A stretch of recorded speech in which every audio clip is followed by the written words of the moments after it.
ॐ नमो भगवते वासुदेवाय।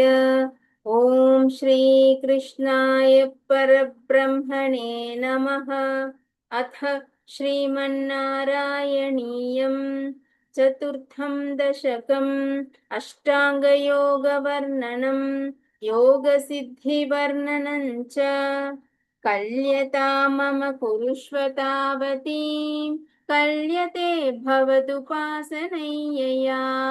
स्पष्टमष्टविधयोगचर्यया पुष्टया तव तुष्टिमाप्नुयाम्। ब्रह्मचर्यदृढतादिभिर्यमैराप्लवादिनियमैश्च पाविताः कुर्महे दृढममी सुखासनम्। पङ्कजाद्यमपि वा भवत्पराः तारमन्तरनुचिन्त्य सन्ततम् प्राणवायुमभियम्य निर्मलाः इन्द्रियाणि विषयादथापहृत्या स्महे भवतुपासनोन्मुखाः। अस्फुटेव पुषिते प्रयत्नतः धारयेमधिषणां मुहुर्मुहुः। तेन भक्तिरसमन्तरार्द्रताम् उद्वहेम भवदङ्घ्रिचिन्तकाः। विस्फुटाम पयवभेदसुन्दरम् त्वद्वपुः सुचिरशीलनावशात्। अश्रमं मनसि चिन्तयामहे ध्यानयोगनिरतास्त्वदाश्रयाः।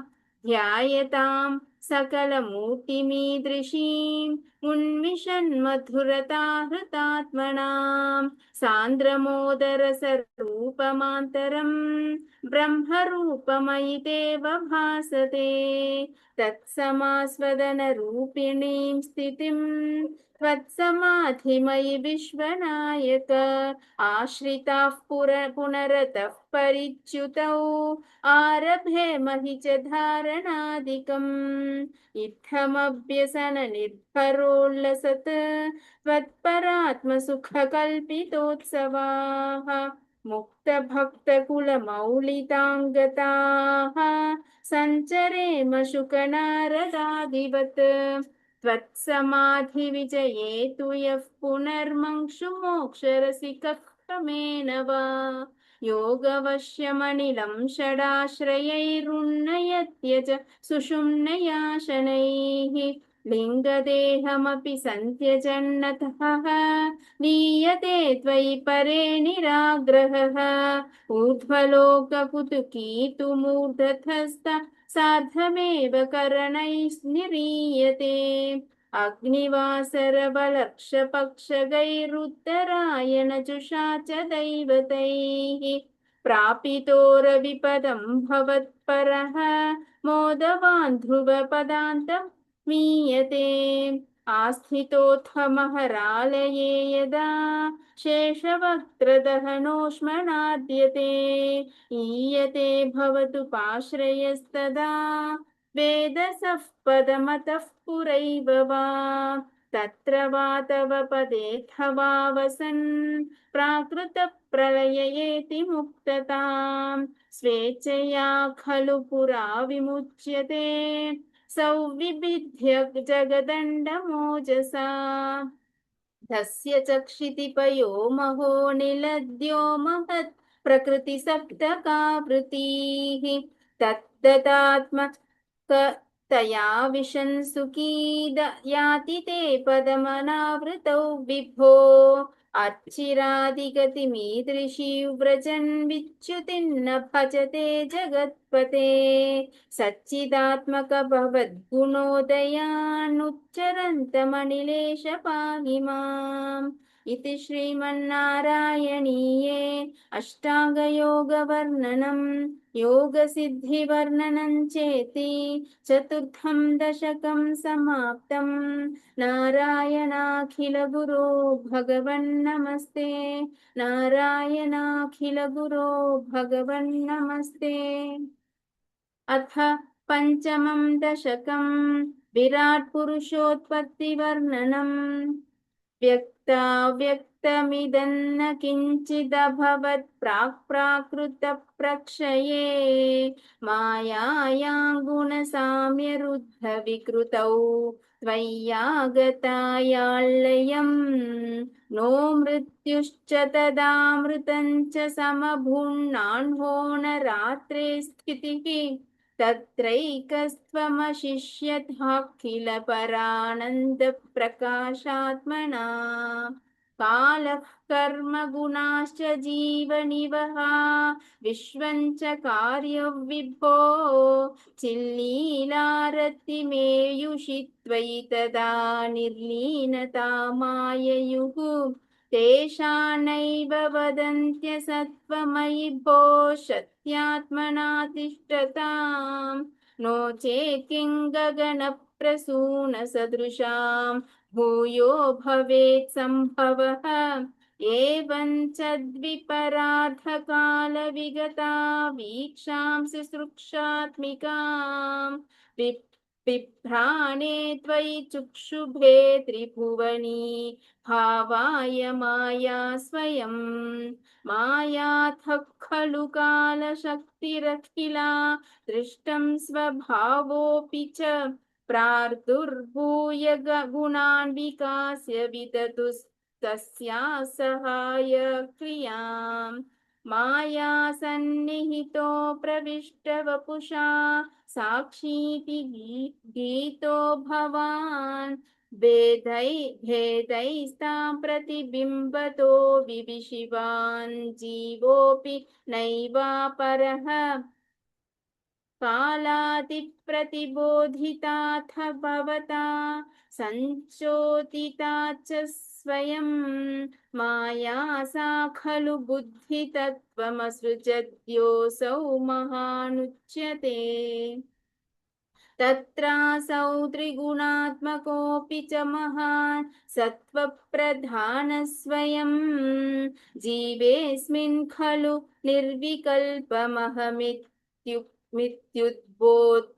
मित्युद्बोधनिष्पादकः चक्रेऽस्मिन् सविकल्पबोधक महन्तत्वं महान् खल्वसौ सम्पृष्टन् त्रिगुणैस्तमोतिबहुलं विष्णो भवत्प्रेरणात् सोऽहं च त्रिगुणक्रमात्रिविधतामासाद्य वैकारिकः भूयस्तैजसतामसाविति भवन्नाद्येन सत्त्वात्मना देवानि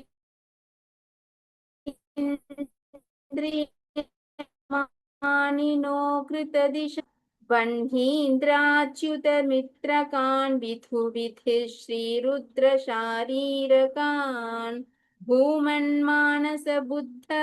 बुद्ध्यहङ्कृतिमिलच्चित्ताख्य वृत्त्यन्वितं तच्चान्तःकरणौ विभो तव बलात् सत्त्वांश एवासृजत् जातस्तैजसतो दशेन्द्रियगणस्तत्तामसांशात्म पुनः तन्मात्रन्नभसो मरुत्पुरपते शब्दो जनित्वद्बलात् शब्दाद्व्योम ततः ससर्जित विभो स्पर्शन्ततो मारुतं तस्माद्रूपमतो महोऽथ च रसं तोयं च गन्धं महीम् एवं माधव पूर्वपूर्वकलनाद्याद्याद्यधर्मान्वितं भूतग्राममिमं त्वमेव भगवन् प्राकाशयस्तामसात् एते भूतगणास्तथेन्द्रियगणा देवाश्च जाताः पृथक् नो नो नोषेषु नोषेकुर्भुवनाण्डनिर्मितिविधौ देवैरमीभिस्तदा त्वन्नानाविधसु सूक्तिभिर्नुतगुणस्तत्त्वान्यमून्याविशन् चेष्टाशक्तिमुदीर्य यथाः अण्डन्तत्खलु पूर्वसृष्टसलिले तिष्ठत्सहस्रं समाः निर्भिन्दन्न कृताश्चतुर्दश जगद्रूपौ विराडद्वयम् साहस्रैः जीवात्मकः निर्भातोऽसि मरुत्पुराधिपसमां त्रायस्व सर्वामयात् इति श्रीमन्नारायणीये विराट् पुरुषोत्पत्ति वर्णनं नाम पञ्चमं दशकं समाप्तम्। नारायणाखिल गुरो भगवन्नमस्ते। नारायणाखिल गुरो भगवन्नमस्ते। अथ षष्ठमं दशकं विराट्देहस्य जगत्तात्मत्ववर्णनम्। एवं चतुर्दश जगन्मयताङ्गतस्य पातालमीश तव पादतलौ वदन्ति पादोर्ध्वदेशमपि देवरसातलन्ते गुल्फद्वयं खलु महातलमद्भुतात्मन् जङ्घे तलातलमथो सुतलं च जानु किञ्चोरुभागयुगलौ वितलातले द्वे क्षोणीतलं जघनमम्बरमङ्गनाभिः पक्षश्च शक्रनिलयस्तव चक्रपाणे ग्रीवामहस्तव मुखं च जनस्तपस्तु हालं शिरस्तव समस्तमयस्य सत्यम् एवं जगन्मयतनो जगदाश्रितैरप्यन्यैर्निर्बद्धवपुषे भगवन्नमस्ते त्वद्ब्रह्मरन्ध्रपदमीश्वर विश्वकन्द छन्दांसि केशव घनास्तव केशपाशाः उल्लासि चिल्लीयुगलन् द्रुहिणस्य गेहं पक्ष्मानि रात्रिदिवसौ सविता च नेत्रे निःशेष विश्वरचना च कटाक्षमोक्षः कर्णादिशोऽश्वियुगलन् तव नासिके द्वे लोभत्रपे च भगवन्नधरोत्तरोष्टौ तारागणश्च दशनाशमनश्च दंष्ट्रा मायाविलासहसितं श्वसितं समीरः जिह्वाजलौ वचनमीश शकुन्तपङ्क्तिः सिद्धादयस्वरगणा मुखरन्ध्रमग्निः देवाभुजास्तनयुगन् तव धर्मदेवः पृष्टन्त्व धर्म इह देव मनः सुधांशुः अव्यक्तमेव हृदयाम्बुजमम्बुजाक्ष कुक्षिः समुद्रनिवहा वसन्तु सन्ध्ये शेष्वः प्रजापतिरसौ वृषणौ च मित्रः श्रोणीस्थलं मृगगणाः पदयोर्नखास्ते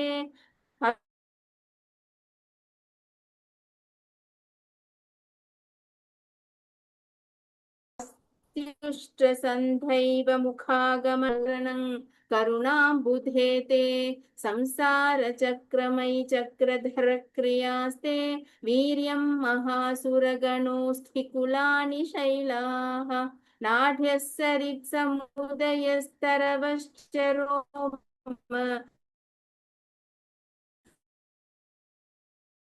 जीयादिदौ गण्मयवपुस्तव कर्मभाजां कर्मावसानसमये स्मरणीयमाहुः तस्यान्तरात्मवपुषे विमलात्मने ते वातालयाधिप नमोऽस्तु निरुन्धिरोगान् इति श्रीमन्नारायणीये विराट्देहस्य जगदात्मत्ववर्णनं नाम षष्ठमं दशकं समाप्तम्। नारायणाखिल गुरो भगवन्नमस्ते। नारायणाखिल गुरो भगवन्नमस्ते। अथ सप्तमं दशकं हिरण्यगर्भोत्पत्तिवर्णनं वैकुण्ठदर्शनं च एवं देव चतुर्दशात्मजगद्रूपेण चातः पुनः तस्योर्ध्वं खलु सत्यलोकनिलये जातोऽसि धाता स्वयं यं शंसन्ति हिरण्यगर्भमखिलं त्रैलोक्यजीवात्मकम् यो भूद्भीतरजो विकारविकसन्नाना सिसृक्षारसः सोऽयौ विश्वविसर्गदत्तहृदयः सम्पश्यमानः स्वयम् बोधं खल्वनवाप्य विश्वविषयं चिन्ताकुलस्तस्थिवान् तावत्त्वं जगतां पतेत पतपेत्येवं हि वैहा यसीं वाणीमेनमशिश्रव श्रुतिसुखां कुर्वंस्तपः प्रेरणां कोऽसौ मामवदत् पुमानिति जलादिक्षु दिक्षुद्वीक्ष्य किमप्यनीक्षितवता वाक्यार्थमुत्पश्यता दिव्यौ वर्षसहस्रमाततपसा तेन त्वमाराधितः तस्मै दर्शितवानसि स्वनिलयौ वैकुण्ठमेकाद्भुतम् माया यत्र कदापि नो विकुरुते भाते जगद्भ्यो बहिः शोकक्रोधविमोहसाध्वसमुखा भावास्तु दूरं गताः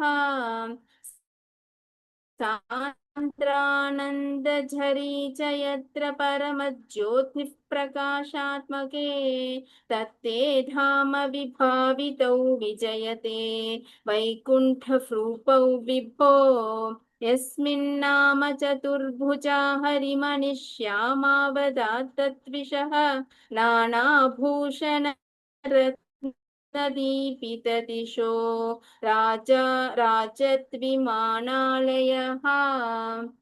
भक्तिः प्रातः तथा विधो न पदा दीव्यन्ति दिव्या जनाः तत्ते धाम निरस्त सर्वशमलौ वैकुण्ठरूपं जयेत् नानादिव्यवधूजनैरभिवृता विद्युल्लता तुल्यया विश्वोन्मादनहृद्यगात्रलतया विद्योतिताशात्तरा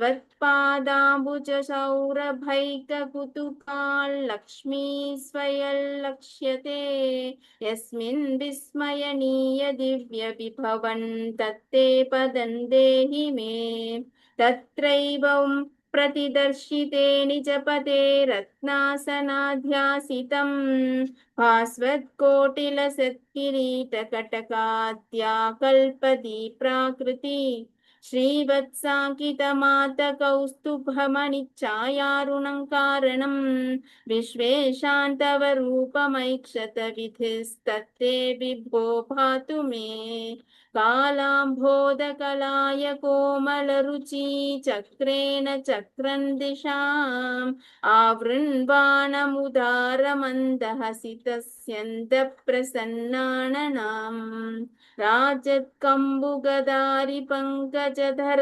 श्रीमद्भुजामण्डलम् स्रष्टुस्तुष्टिकरौ वपुस्तव विभो मद्रोगमुद्वासये दृष्ट्वा संभृतसम्भ्रमः कमलभूस्त्वत्पादपाथोरुहे हर्षावेशवशौ कृतार्थी भवन् जानास्येव मनीषितं मम विभो ज्ञानं तदा पादय द्वैताद्वैतभवत्स्वरूप परमित्याचष्टतं त्वां भजे आताम्रे चरणे विनम्रमथतं हस्तेन हस्ते स्पृशन् बोधस्ते भविता न सर्गविधिभिर्बन्धोऽपि सञ्जायते इत्याभाष्य गिरं प्रतोष्य नितरान् तच्चित्तगूढः स्वयं सृष्टौ तं समुदैरयस्य भगवन्नुल्लास योल्लाघताम् इति श्रीमन्नारायणीये हिरण्यगर्भोत्पत्तिवर्णनं वैकुण्ठदर्शनं चेति सप्तमं दशकं समाप्तं नारायणाखिलगुरो भगवन्नमस्ते नारायणाखिलगुरो भगवन्नमस्ते।